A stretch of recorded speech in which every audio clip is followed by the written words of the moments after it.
Greetings. Welcome to the very first episode of Recovery TV Live. And so we have a really good show for you guys today where we're going to talk about all things recovery or some things related to recovery. And so stay with us because that's coming up.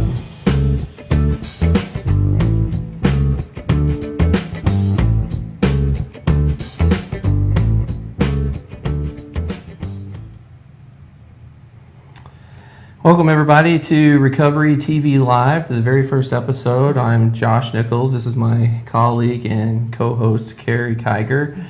And not only are we your co-hosts for this episode, we are also licensed marital and family therapists and certified sex addiction therapists. So we know a little bit about relationship health, we know a little bit about mental health, and also what it means to be in recovery, because that's actually what we specialize in our practice here. Right. Yeah. And so in this episode today, we are going to answer this question of what is recovery? So before we begin, I'm going to remind you guys that Recovery TV is actually our YouTube channel, and so feel free to go check out our YouTube channel. You can see the link there on your screen. We have a lot of things on Recovery TV that are short clips that we put up to really be out there for people to help them as they're journeying through recovery.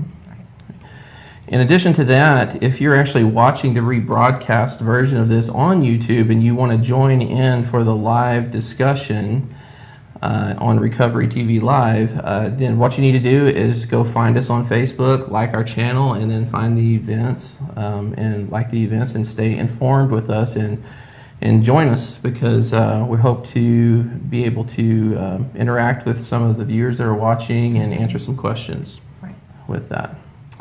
The last little item of business we need to take care of before we start in on our discussion is to remind people that Recovery TV, Facebook Live is a public forum. And so if you're wanting to submit questions and you don't want to put them on the discussion board, you can submit those to Valerie, who is waiting patiently for those questions to come in. And you can submit those anonymously to her at valerie@familysolutions.ok.com. And so feel free to do that. And then we'll do our best as we go along through here to answer some of these questions, address them as many as we can with the time that we have available to us. Right. So, so we're going to talk a little bit about what we have coming up for you guys today. So I'm going to introduce our order of topics today. First, we're going to start talking about rethinking recovery. We're going to ask those of you joining us to share a little bit about what's your perspective of recovery, and we will talk about how Josh and I talk about recovery in a broader sense. Then we're going to talk about trauma and defining trauma and how to think through that, because oftentimes when we talk about recovery, we're talking about recovering from something traumatic. After that, we're going to talk about our 5 pillars of recovery. We do have a YouTube video about that. We're going to talk more about it today in this live discussion as well. And then we're going to follow up and explain and share about the hashtag Recovery Matters and about how we can spread the word. Yeah, so we appreciate you guys joining us to talk about this question of what is recovery. And if you want to start out and make some comments on some things, we're interested in what recovery means to you. So feel free to comment about that or to answer that question in the comments section or email that to Valerie. That's a really important, getting that feedback from our viewers is really important to us. But to start off in talking about what is recovery, I think that historically, recovery, or people think of recovery, it's been limited to a special group of people, particularly the drug and alcohol addiction world. Right. You hear the word recovery in 12-step groups like Alcoholics Anonymous and Narcotics Anonymous, and people talk about being in recovery, meaning that they're abstaining from the substances that they've abused, like drugs and alcohol. Right, and now over time it has broadened a little bit. Right. So Carrie and I are certified sex addiction therapists, so a good portion of our practice, we take a team approach to working with individuals and couples impacted by sex addiction and helping them develop recovery plans. Right. And so recovery has been broadened to other forms of addiction like sex addiction, eating disorders or eating addiction, Right. other compulsive behaviors like gambling, and so on and so forth. But I think it needs to be even broader than that. Right. I think I've noticed that in things that I read, but even interaction with clients, that people are using the language of recovery around things like toxic relationships, right? Being in recovery from an abusive or negative romantic relationship, being in recovery after an extramarital affair, even things like, mental health conditions like depression and anxiety, being in, a recovering, someone struggling with anxiety. Yeah, and I've even heard of people being in recovery for anger. Right. Something that, and that's something that we typically don't think of as you would go into recovery for. But that's exactly what this is about today, because those, I think there's been a group of people, and a large group of people that may or may not have felt excluded from the recovery world. Right. And we need to be inclusive because, when you've been on this planet, 10, 20, 30, and then, climbing in years, you got plenty to be recovering from, usually. Usually, right. Yeah. Right. And, we're wanting to broaden that word recovery because we really want the emphasis to be about change, right? You're in recovery, which means that you've acknowledged that something in your life has impacted you negatively or become something negative, and you're trying to change it. And so if you can use a recovery mindset, it keeps you accountable and close to why you're making these changes, what is transformative to you. So we're hoping to broaden the scope, and if you're watching this and you're like, I'm not an addict, I'm not dealing with some of those really intense things that we typically think recovery has been reserved for, this is for you. We're wanting to include you in what it means to be in recovery, because the reality is it is difficult to maneuver through this world sometimes, and having a plan in place to help us get from point A to point B in life, I think, is really important. And the resources are available to us now. That's another important piece. Right, and there's more resources, there's more good research about how to address these problems, whether they are around traditional addictions or some of these other mental health relationship issues, I think, than ever before. Right. And so one thing we wanted to make sure that we address with people is that intensity is really the key.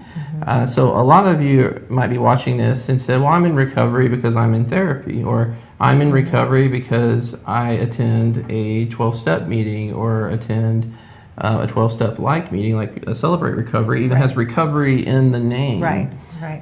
And I think those things are great, and those things need to be part of recovery. But to really be effective in recovery, there needs to be more intensity involved in that. It needs to be intense enough that you can't slide back into those patterns and ways of interacting, thinking, feeling, and doing that have been around a long time, perhaps before you decided to live a life of recovery.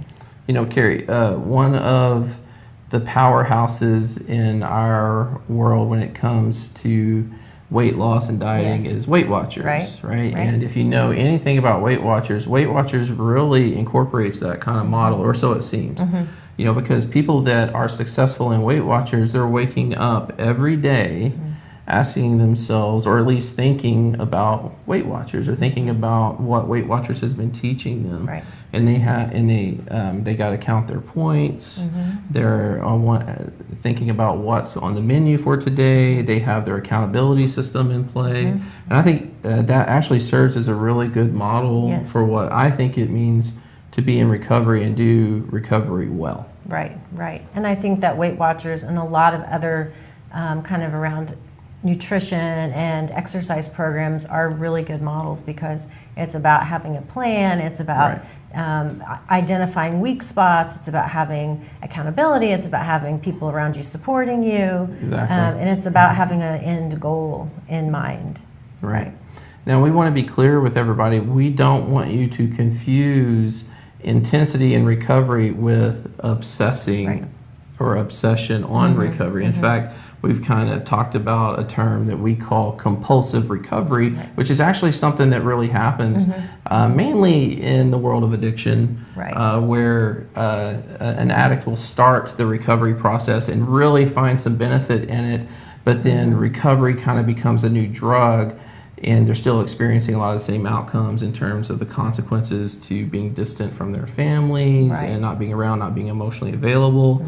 And that's something that as therapists we have to pay attention to. That's different than creating intensity in recovery. Compulsive recovery and creating intensity is different. It's just replacing one of the struggles with another struggle. Healthy recovery with intensity is reflected in an intense focus that's present daily for somebody. Correct. Right. And so when you hear us talking about, broadening the scope, being more inclusive when it comes to recovery, you might be thinking that, people that enter recovery, they've had a lot of trauma. Right. And we definitely need to address trauma because trauma really is the driving force here. Absolutely. Sure. Trauma is often thought of, especially in those big terms, car accidents, natural disasters, serious injury, illness. Those things are visible, right? They often happen to large groups of people. And so it's very clear to say, especially for those of us that live in Oklahoma, we know about tornadoes and how that impacts everybody. Big traumas, right? And you have to recover from those, what we would say, the big T's, the big traumas. It's clear there's a need for rebuilding and recovery. Right. And there are also big T's in relational trauma. Like this one, I think is starting to get more momentum. People are starting to understand it more as a trauma, but like infidelity or what we would call betrayal trauma. It's a real trauma. But probably one of the most common relational type of traumas that we often hear about, or most people would say, yes, that's a trauma, would be like child abuse, child physical abuse, sexual abuse, and even situations where you've seen on TV or the news where there's extreme child neglect. You might think to yourself, well, that's traumatic, and you're looking at that and you're saying, well, I didn't have any of those things happen to me, so how is recovery for me? Or if I didn't have any of those things, why am I dealing with some of the problems that I'm dealing with?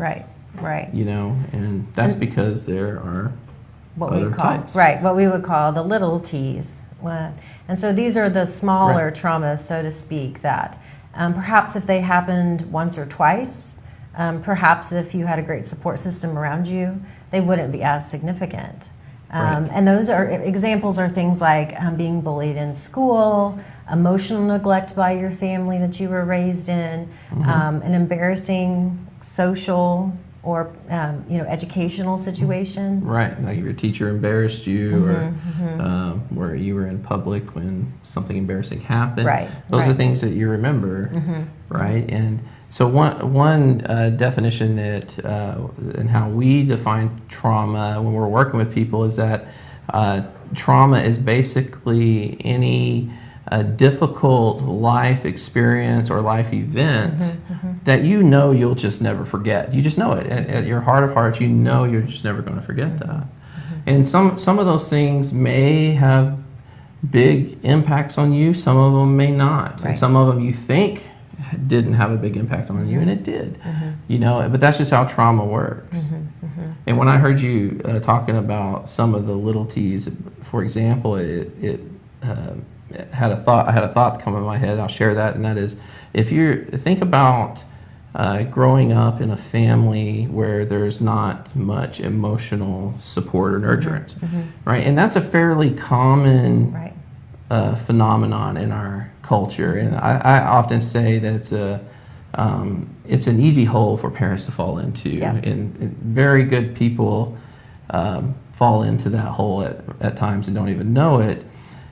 But our emotional self is a very important part of our being and existence, absolutely. And so if you are, from the time you're born to the time you leave home, in an environment where you're not getting much emotional nurturance along the way, It might not, from moment to moment, it might not seem like it's a big deal, but when you clump 18, 20 years into that, that probably creates a big T that you're going to have to work through. Right. So what Josh is talking about there is that it's not just, when we talk about trauma, it's not just about what happened, but it's about the frequency that something occurred. Because more, happening over and over and over is going to, kind of like you just described, kind of create this accumulation effect of those experiences. Right. And so part of recovery is diving into that. And we really like Rebecca Rosenblatt's quote that you can see there on your screen, that's from her book, Overcoming Betrayal, where she says, all wounds can be healed, but you have to be willing to go into the painful center to clean out that wound, or it will fester and keep causing pain. And so in diving into that wound is what recovery helps you do in various ways. So most people might read that and think that the way I do that is go get therapy. Right. And that's a great way. Yeah, therapy is a great way. And sometimes therapy is all someone needs to do that. Right. But therapy alone isn't recovery. Right. It's a piece of the recovery. Right. And so that leads us to where we're going to spend most of our time talking about what we call these 5 pillars of recovery success. And so, as Carrie said earlier, we did a YouTube video on this. Feel free to go back to our YouTube channel and find that video. It's got that graphic that I just put up on the screen for you. And you can hear us talk a little bit more about that. But for the rest of our time today, we're going to talk about these 5 pillars. So let's go ahead and start with the very first one. The very first one is what we called psychoeducation. And so it's really about gathering information, doing your due diligence to become informed about the issue. We do this with anything, right? If you're trying to buy something on Amazon, you read all the reviews, right? If you're sick, you read the labels on the medication to understand what it is and possible side effects. And when it comes to being in recovery from an addiction, a relationship, a mental health issue, we're encouraging you to do your research, your education around the set of problems or concerns that you have. Right. And one reason why we make this our pillar number 1, for a couple different reasons. One is because before people ever get to us, they're often feel the urge to start seeking this information out on their own. Right. Sometimes the way, I don't mean to interrupt, sometimes the way they found us is by doing online searches. Yeah, exactly right. But also, it's one of the first things that we do after someone comes in is we start recommending certain books to read, certain articles to read, podcasts, YouTube clips. Just start giving them quality information to start consuming. And I think it sounds a little bit cliche, like I went to the therapist and then he gave me a book that he didn't even write, so it's almost like he sent me to another therapist in a way because he didn't have all the information that I needed, So it's a little cliche, but it really is very important. And it's important to remember that you're hiring these, this person or these group of people to help you. And so one of the ways that we think our role is to help is to provide you with good information. And so the books and resources that we provide are quality information. Like I said, everybody has Googled everything. And Google can show you some really great places of good quality information, and it can also provide you with information that's reflected in who bought the most advertisement. And so we think it's important that we give people information, and we don't have all the answers. There's lots of people out there who have more information than we do, and we're going to point you in that right direction. Right, and so one word that Carrie mentioned that I think is very important for you to take away with you is quality information. And so a lot of times what we're seeing happening is our clients coming in and they're already, like we said, driven to start finding this information because they're in a crisis and they're ready to start feeling better.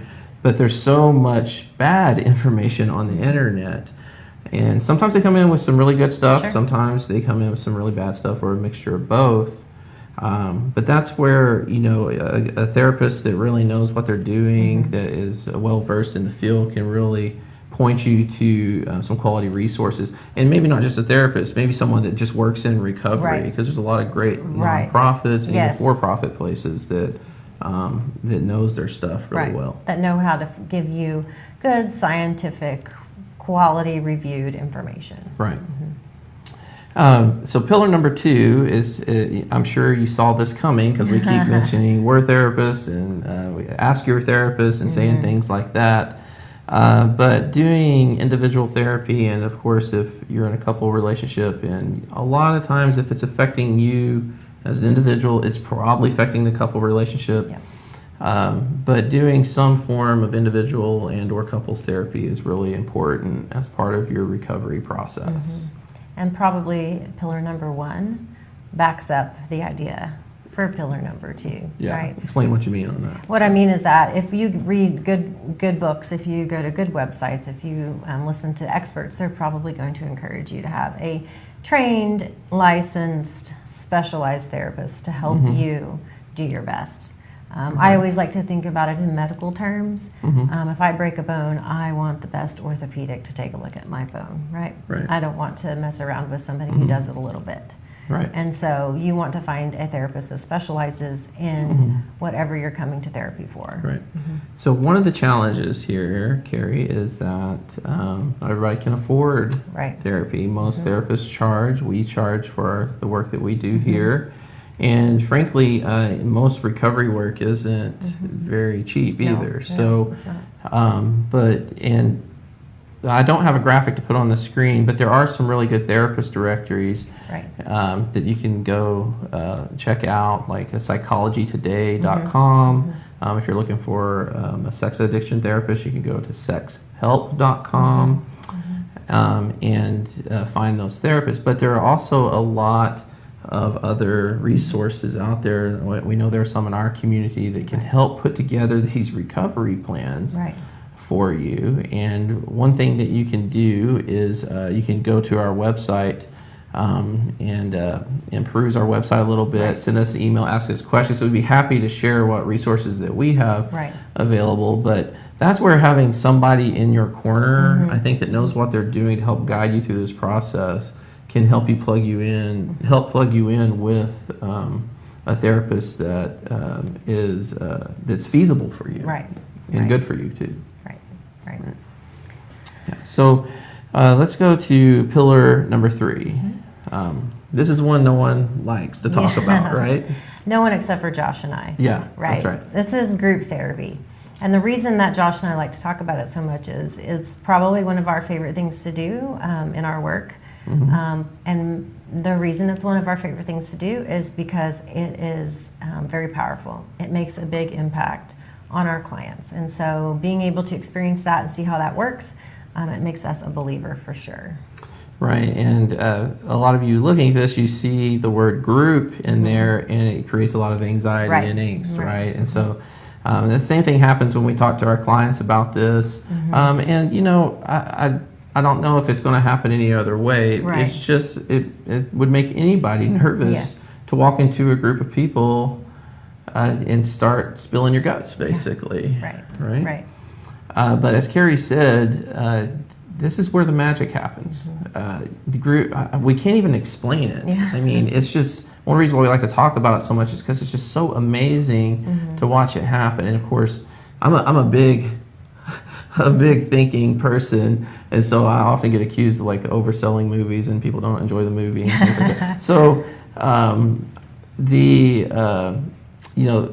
it's important to remember that sometimes you get into a group and it's just like therapy. It might not be for you. You might not have had the best experience. But instead of giving up on therapy or giving up on group therapy, what I say, and it sounds kind of bad, but what I say is give up on your therapist, which means find the right fit. Don't give up on therapy. You just hadn't found the right fit yet. That's right. And I think that same goes with group. There may be different groups that are more helpful and powerful for you, but you're all in the same boat. You're all nervous to walk into that room with strangers and talk about the most vulnerable experiences of your life. And so everybody's sitting there. But the feedback that we get from people that complete the therapy groups are, it was so great to talk about something and the other people in the room really got it. And that's hard to do with everybody else in your life. Right, and frankly, this is going to go in and come into play on our last pillar, which has to do with support, but we'll get to that. You really, if life has really beat you down, it is real important to have those people in your life anyways, which really I'm jumping the gun there because that's going to hit on our very last pillar, but it definitely fits with the group therapy piece to this, no doubt. For sure. The fourth pillar is what we call accountability, and this is one that actually makes sense to people when they hear. You know, accountability is what makes recovery work. Or any change that you want to make. It goes from it being a fantasy, a good idea, to it being a reality. And so a good therapist and a good recovery program is going to have built-in pieces of accountability that are not just about one person or one measurement. They're going to include people that are keeping you accountable to what you say, to where you go, to what you do, to making sure, like we say a lot in therapy, that your words and your actions match. Right. So again, this might be a situation too where you're watching this and you hear that word accountability, you're like, that makes perfect sense for addicts in recovery. Right. But how does that work for people that are in recovery for anger, or in recovery for anxiety? Right. And but there definitely is a place for that. It also kind of bleeds over into the next one too, about taking good care of yourself, being accountable to that too. But oftentimes when we're stressed, we're under duress, we're not going to be good at holding ourselves accountable because we're just too overwhelmed. And that's where having a built-in system is going to increase the likelihood that you're going to be able to be successful. Right. So even if you're dealing with some of the smaller things that, or when I say, I don't mean that lightly, but some of the things we think of as smaller things, but they're not. They're big deals, like anger, anxiety, things that we toxic relationships is one. Things that we typically wouldn't think you would enter recovery for. The message we want to send you with the accountability piece is that there is a place for that, and so your friendships can be involved in that. Your mentors, there's a place where you can incorporate accountability to help you do the work that you're working at doing. And good friends are sometimes the best place for that. Oftentimes people that are trying to be in recovery from toxic relationships have friends that will ask you, okay, have you guys talked about money? Have you talked about sex? Have you talked about parenting? Have you managed your time? Have you done those pillars that build healthy relationships? And if not, then I'm going to hold you accountable, to what you say you want and help you, support you to do that. Right.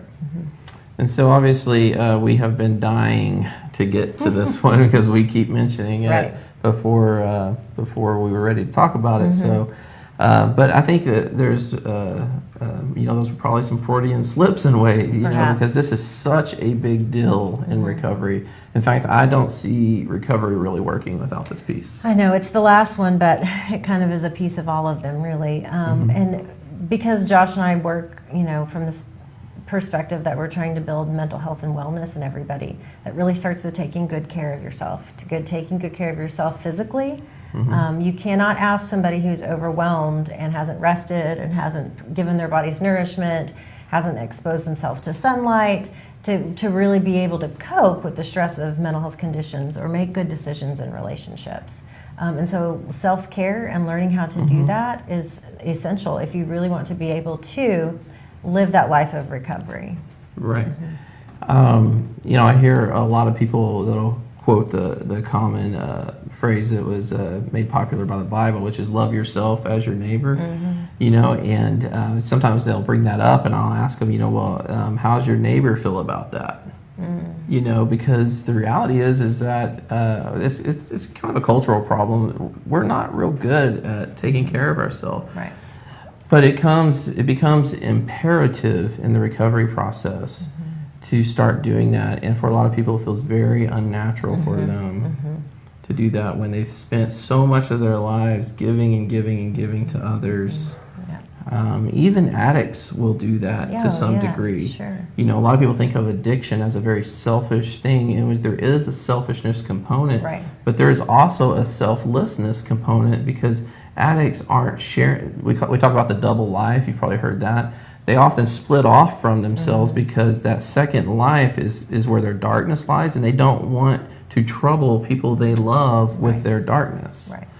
And so then addiction comes into play. Sure. So yes, there is a selfishness component, but there's definitely a lack of self-care coming into that as well. And I think you can even talk about that with people that are struggling with anxiety or relationship problems. Learning how to say no, learning how to ask for what you need, learning what to battle and what to let go. Those are hard things to do when you're overwhelmed, when you're stressed, when you're distressed. You're not going to be able to discern those things, and sometimes you will go and protect and block off and just keep on keeping on, and you whittle away, right? And so increasing your awareness and increasing that, just kind of a general way of being where you take good care of yourself, learning to check in with your body and your brain and see what it's telling you.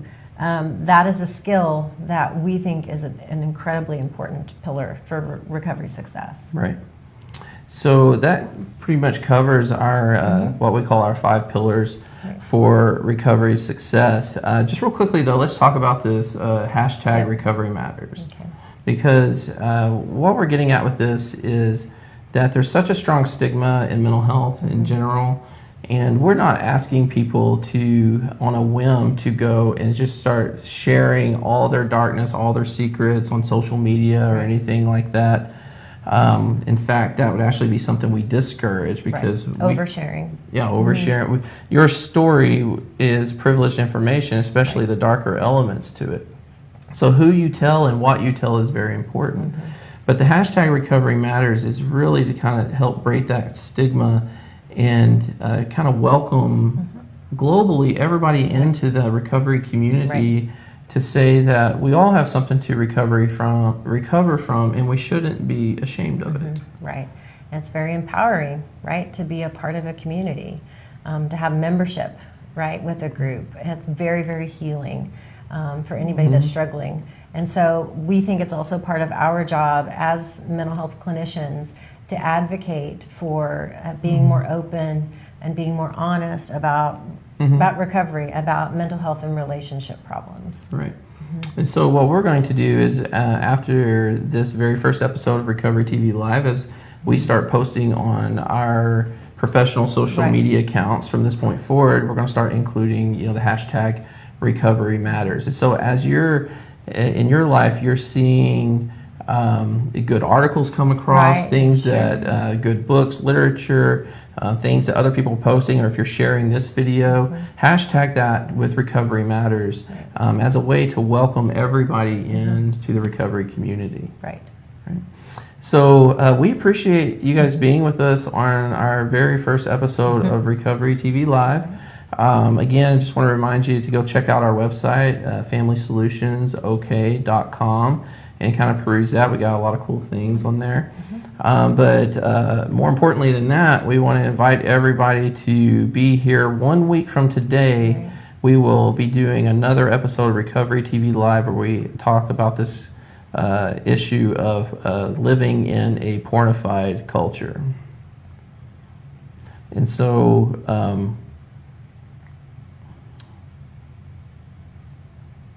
apologize, trying to get that off the screen there. I was having a little trouble there.